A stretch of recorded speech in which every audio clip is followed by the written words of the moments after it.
paliwanag nga po niyo sa akin yung paano po pagganap ng isang Kristiyano na ganito? Yung sinabi ni Jesus na, kayo ay isusugo ko sa gitna ng mga lobo. Magpakatalino kayo tulad ng mga ahas, ngunit magpakamatimtiman kayong tulad ng mga kalapati. Yun lang po ang gusto kong mapaliwanagan. Sige po, basahin po natin. Narito, sinusugo ko kayong gaya ng mga tupa sa gitna ng mga lobo. Magpakatalino nga kayong gaya ng mga ahas at magpakatimtimang gaya ng mga kalapati. Ayun.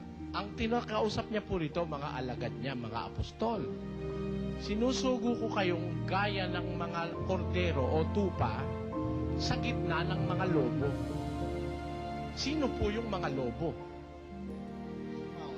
Pakinggan niyo kung sino yung mga lobo. 7:15 ng Mateo. Mangag-ingat kayo sa mga bulaang propeta na nagsisilapit sa inyo na may damit tupa. Tatapat sa loob ay mga lobong maninila. Yun pala yung mga bulaang propeta, yung mga mangangaral na impostor, yung nagpapakunwaring sa Diyos. Nung panahon ni Kristo, marami na hong ganong mangangaral, yung mga eskribas at mga pariseo. Kaya sabi ni Kristo sa mga apostol, sinusugo kayo sa gitna ng mga lobo. Nung mga peke, sila ang tulay yung mga mangangaral ni Kristo Sinusugo siya sa gitna ng mga lobo, mga peking mangangaral, mga bulaan. Kung bulaan yung makakahalubilo nila, sabi ni Jesus, magpakatalino kayo gaya ng mga ahas at magpakatimtimang kayo gaya ng mga kalapate. Ayun. Tanungin natin, bakit matimtimang gaya ng kalapate? Ano ba ibig sabihin nung magpakatimtimang kayong gaya ng kalapate? Tingnan po natin kung anong klase itong kalapate. Pakinggan nyo. At nangyari, pagkaraan ng 40 araw, na binuksan ni Noe ang dungawan ng sasakyan na kanyang ginawa. At siya nagpalipad ng isang uwak, at ito'y nagparoot parito hanggang sa natuyo ang tubig sa lupa. At nagpalipad siya ng isang kalapati upang tingnan kung humupa na ang tubig sa ibabaw ng lupa. Tatapot hindi nakasumpong ang kalapati ng madapuan ng talampakan ng kanyang paa at nagbalik sa kanya sa sasakyan sapagkat ang tubig ay nasa ibabaw pa ng buong lupa. Nung gusto tigil na po yung baha, yung bagyo, pero may baha pa. Ngayon, pagkaraan ng ilang mga buwan, gusto malaman ni Noe kung okay na yung paligid, nasa daong siya. Binuksan niya yung daong, yung bintana. Nagpalipad siya ng uwak. Nako, yung uwak, di na nagbalik. Hanggang matuyo ng tubig, di nagbalik. Nung palibarin niya yung kalapate, bumalik nung hapon. Kasi hindi, ang kalapate, hindi pa humuhupa ang tubig sa lupa. Hindi na bumalik ang kalapate. Alam niyo kung ba't hindi bumalik ang kalapate? Kasi walang masumpungan, basahin mo. Tatapot hindi nakasumpong ang kalapati ng madapuan ng talampakan ng kanyang paa. Walang masumpungang matapuan yung kalapati. Bumalik Noe. Bakit yung uwak hindi na bumalik? Bakit? Tingnan nyo kung anong ugali ng uwak. Saan man naroon ng bangkay, ay doon magkakatipon ang mga uwak. Yung palang mga uwak, mahilig sa mga patay, sa mga bangkay. No? Kaya kahit nag-uuud yan, gusto mo ng uwak yun. Maraming mga naglutang-lutang na mga elepante, tao, mga kalabaw, baka. Siyempre, di nalulod lahat yun. Di nakalutang yun, nag-uuud yun. Kaya nung yung uwak ang paliparin, di na bumalik, maligayang-maligaya siya. Ang dain niyang madadapuan, sawan-sawa siya ng kalalamo ng patay.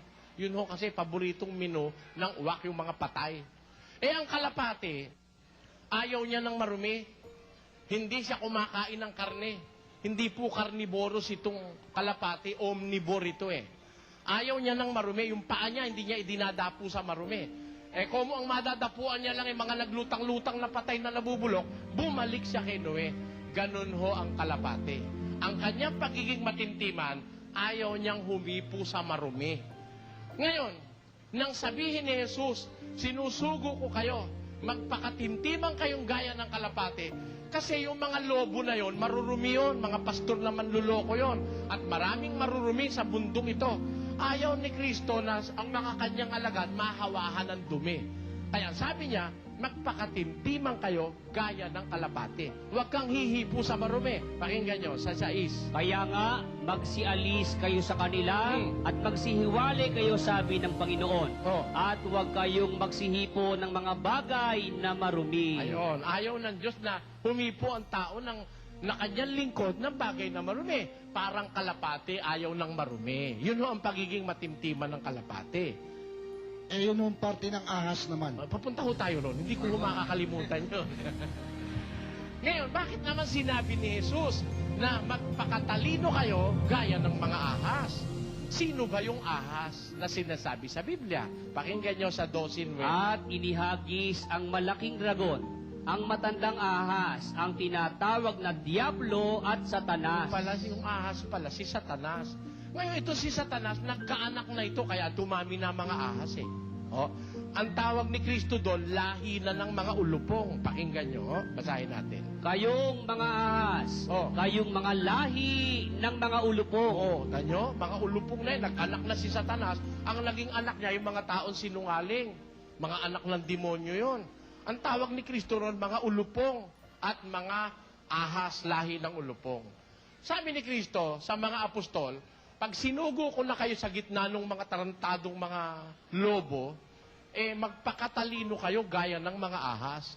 Alam nyo kasi matatalino yung mga ahas eh.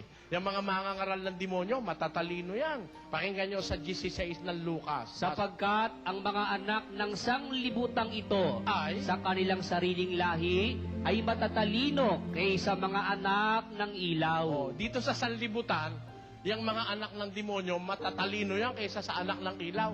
Pagkapasikot-sikot sa sanlibutan, matalino sila sa dayaan, sa biglaan. Kaya pag bumili ka ng 1 kilo, bawas ng 2 guhit, hindi mo nakakalata eh.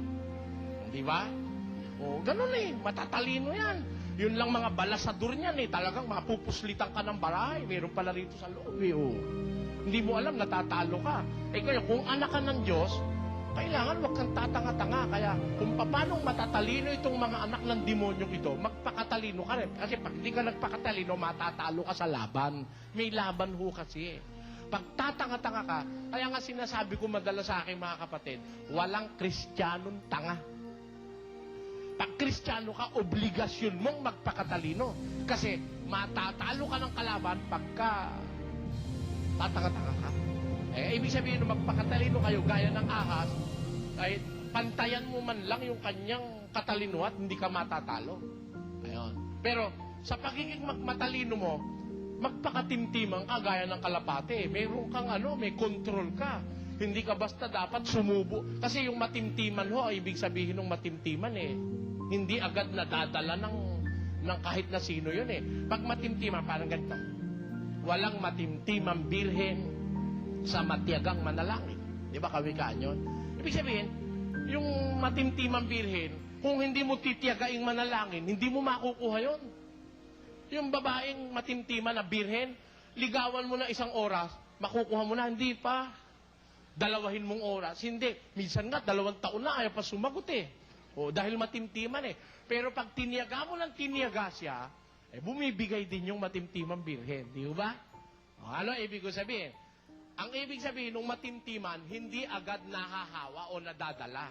Pagka tayo matimtiman, nasa gitna na tayo ng masasama, hindi ka agad maihahawa ng masama. Ganun ang kahulugan ng pagkamatimtiman.